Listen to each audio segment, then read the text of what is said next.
Alex Kennedy once they come into the forefront, and we'll look at some teams that could make some noise in these NBA playoffs as Alex joins us now on the Sports Bash 97.3 ESPN. Alex, and we know that leading into this week, last week, it was all over the place about the players sitting out, not playing, what the NBA can do about it. And I'd love to get your take and opinion on where you stand on this and what the NBA could do, as the commissioner kind of got involved. But do you think he will be able to do anything about it?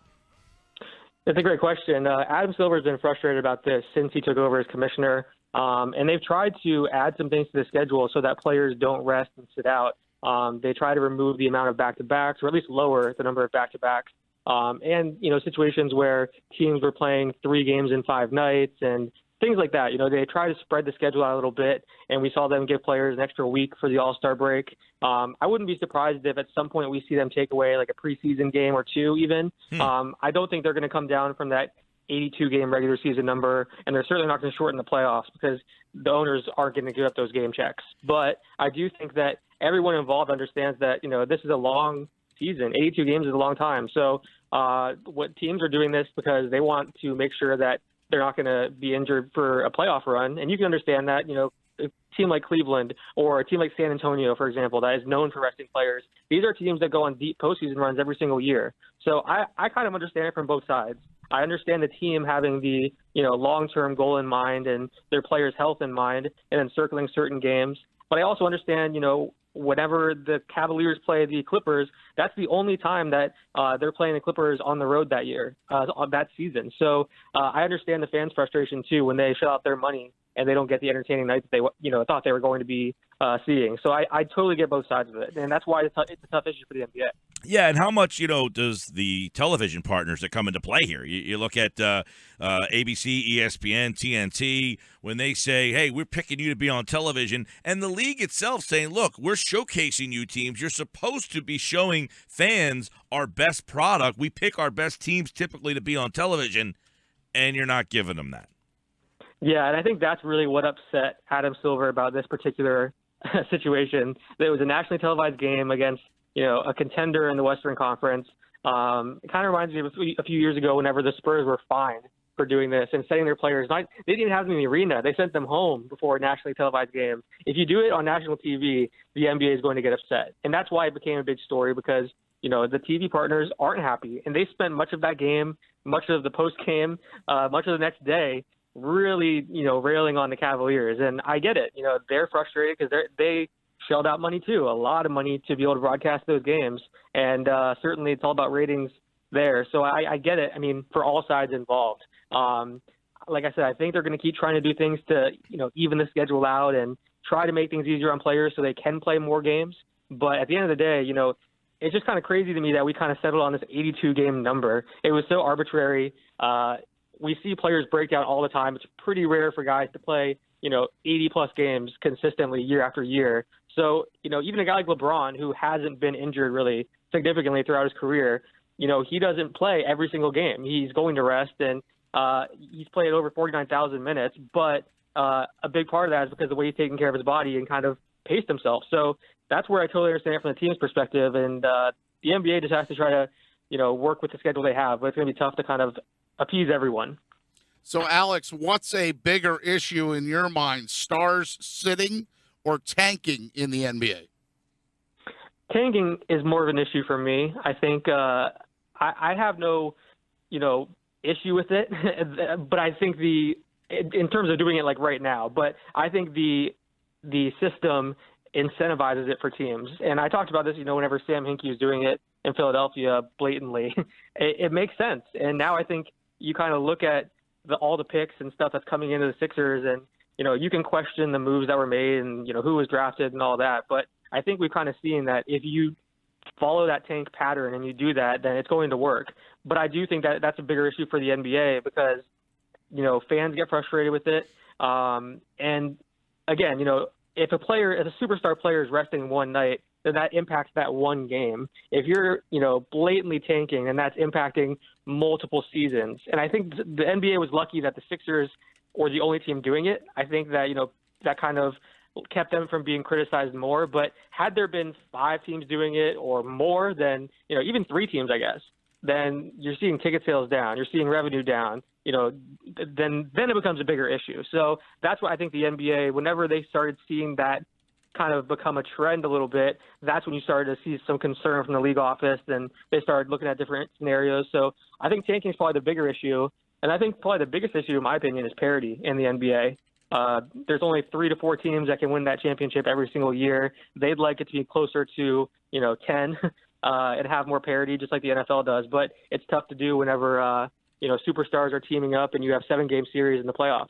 Alex Kennedy with us talking NBA basketball. So, Alex, is what the Sixers did different than, say, what the Lakers are doing now? They seem to be sitting players who are better for lesser players, where the Sixers, they just didn't have that many good players. Yeah, that's the thing. The teams have been doing this for a long time. It just wasn't as blatant. And you weren't, seeing teams talk about it and be upfront about it. What the Lakers are doing right now, what the Suns are doing right now, they're certainly tanking. The Suns had the youngest starting lineup last night in NBA history, and they were younger than 6 of the 8 teams in the Sweet 16 last night. Jeez. So you have a Suns lineup that is younger than all these colleges that are playing. So there's no question that these teams are tanking and playing their young guys and, trading away veterans. That's why Lou Williams is not on a team anymore. Nick Young suddenly, isn't playing at all. They have nothing to play for. But again, that's where you look at the system, and the Lakers have every reason to tank, because if they lose that pick, as you know, it goes to the Sixers if it's outside the top 3. And then not only would they lose that pick, but they'd also lose next year's first-round pick too, because they go to the Orlando Magic, and they would only get 2 second-round picks back from the Magic instead. So they have every reason to tank and try to get a top 3 pick in this year's draft, because if they lose out and they land 4 or 5, they lose their next 2 first-round picks. So I totally get it for those teams. But again, that's where it comes down to, if you're the Lakers, winning games right now hurts you. So you won't have to. Isn't that Al? And I know you and I have talked about this a lot, and we're both very supportive of how the Sixers kind of approached their whole situation. While they were blatant, they were blatant in a way that they put out and played hard. They just didn't have a very good product. The Lakers, as Pete mentioned, they are sitting guys who are better players. They're just flat out deciding not to play Luol Deng. They signed Mozgov. They have him sitting. Not that he's really good, but, they could be playing better lineups. But what can the NBA do to not make it a situation where winning hurts? I mean, because there's so many instances, a game, the Sixers play the Lakers. Neither team wants to win that game. I feel like there's got to be – I've suggested in the past – I've been saying this for multiple 5, 6, 7 years. We do it in my fantasy football league because people were tanking to get the number 1 pick. So what we decided to do was, if you finished in 5th place, which was the first spot out of the money, the more you won, the better chances more ping pong balls you got.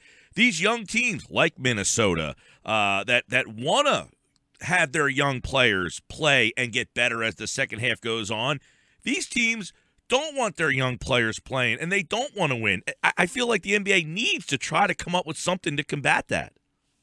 Yeah, because you're never going to get these teams to change their lineup just because the NBA is upset with them. And that can be said for resting superstar players or resting veterans when you're trying to tank down the stretch of the season. The NBA doesn't want to do that anyway. They don't want to be involved in coaches' decisions and lineups and things like that, because that's too much control, for the league office to have. So what they do need to do is kind of change the system and get rid of that incentive to tank, as you're saying. And they've been looking at different proposals for a while now. I'm not sure if you saw, they had looked at I think you probably did. It was that wheel where over, the next 30 drafts, basically, teams are assigned a certain year, and then that kind of determines, where the first overall pick goes. And it basically doesn't, like you said, there's no incentive to lose out and, rest all your veterans and, try to throw games. So I think, there were obviously some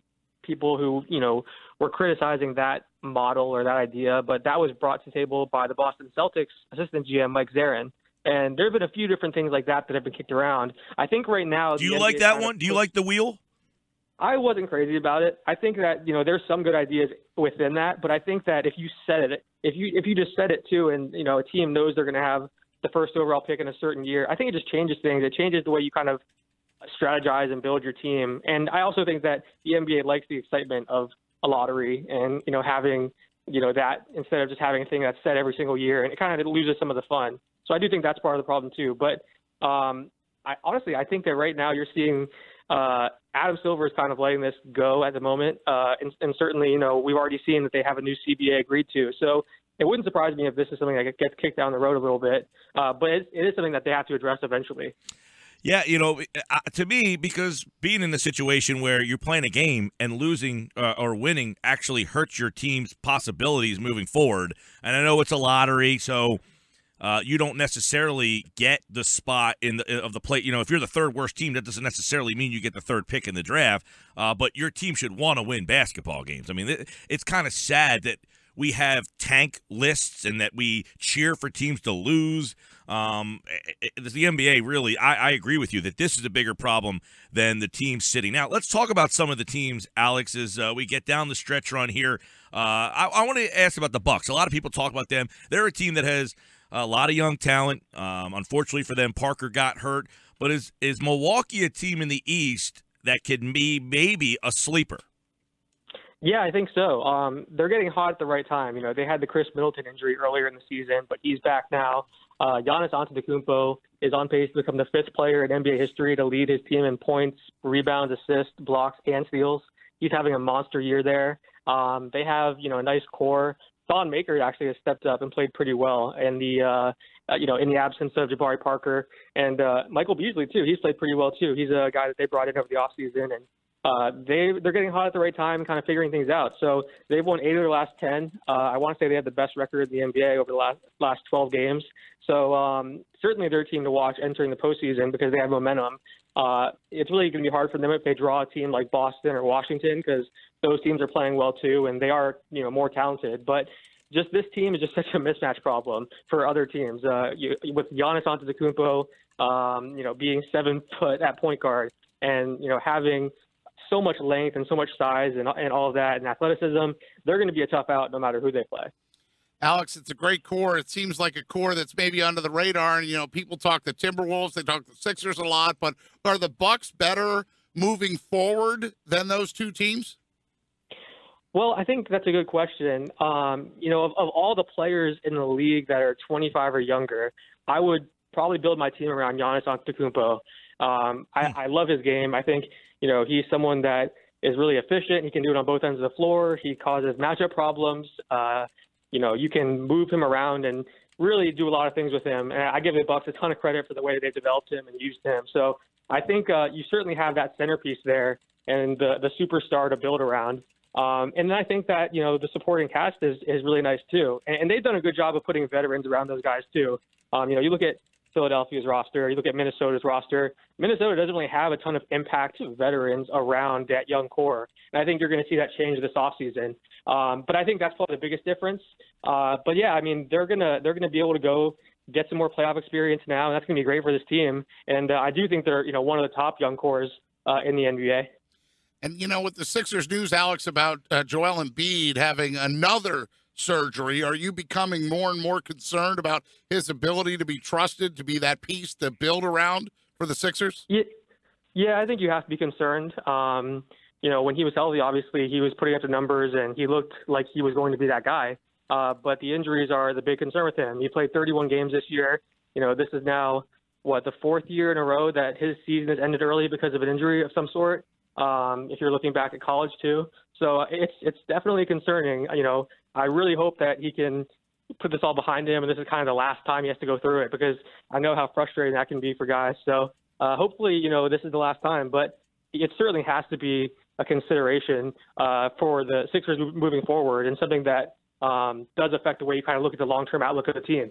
Alex Kennedy, hoopshype.com. We asked Sixers fans on Twitter, which injury are you more concerned about, Joel Embiid's knee or Ben Simmons' foot? How about you, Alex? Which of those two? I mean, it's really a shame that this team has these two level of players, and we're not sure they can be trusted. Yeah, it's really unfortunate. I think the Embiid one is more concerning just because of his past. The hope would be that this is a one-time thing for Simmons, and he can kind of move on from that and not have the same sort of injury list that Embiid has developed. I think that's probably what makes it a little bit scarier. And obviously, when you're a big man too, it's really difficult when you have a lot of different injuries because you're carrying a ton of weight. It reminds me of a guy like Yao Ming or Greg Oden, where the injuries kind of pile up, and then your body can't take the wear and tear of the game anymore. So that's why I think it's a bit more concerning for Embiid. But hopefully both these guys can be completely healthy next year, and we can see this team play their full potential. Who gets the 1 seed in the East? I think it's Cleveland. I think they'll get it. It's going to be tough. It's going to be a closer race than I think a lot of people expected. But I think Cleveland. In the West? That's a tough one. I'll go Golden State. They've won 5 in a row. They're playing pretty well right now. They're 2 games up over the Spurs. That's kind of a toss-up, I think. Just like the East, I think, Boston's obviously 1 game back of Cleveland, but I think that Golden State has the talent, even without Durant, to be able to, lock it up. All four top 4 seeds seem to be pretty safe. Cleveland, Boston, Washington, Toronto, Golden State, San Antonio, Houston, Utah. Any of those top 4 seeds lose in the first round? The one I would watch is Utah. And I like their team a lot. I think they're very talented. I think they're underrated as well. They don't get enough attention. But, when you're talking about teams that, could be on, upset watch in the first round, you have to look. That's really the only series that's going to be really competitive, I think, in the first round. Because if you look at all the different matchups, let's say, we have what we have today. You have Cleveland, Miami. You have Boston, Indiana, Washington, Milwaukee. Maybe that could be an upset if Milwaukee plays really well, if Washington struggles. But the Wizards are playing good basketball lately. And in Toronto, Atlanta, I think Toronto's a better team. And then the West, you have Warriors, Nuggets, then Spurs, Grizzlies, Thunder, Rockets, and then Jazz, Clippers. Mm-hmm. So I think that Jazz, Clippers is really the only one that is 2, contending level teams technically. And the Clippers, I think they're better than their record indicates because they've had injuries all year. Should be fun, the final stretch here, and once these playoffs get going, it'll be really interesting to see if anybody can knock off Golden State and Cleveland, who could be on a collision course for the 3rd straight year. NBA playoffs all right here on 97.3 ESPN. He's Alex Kennedy from HoopsHype.com. We'll talk NBA with him every Friday at this time as these NBA playoffs get into clearer focus for us. Alex, enjoy the weekend, pal. Thanks a lot. You too. Take care.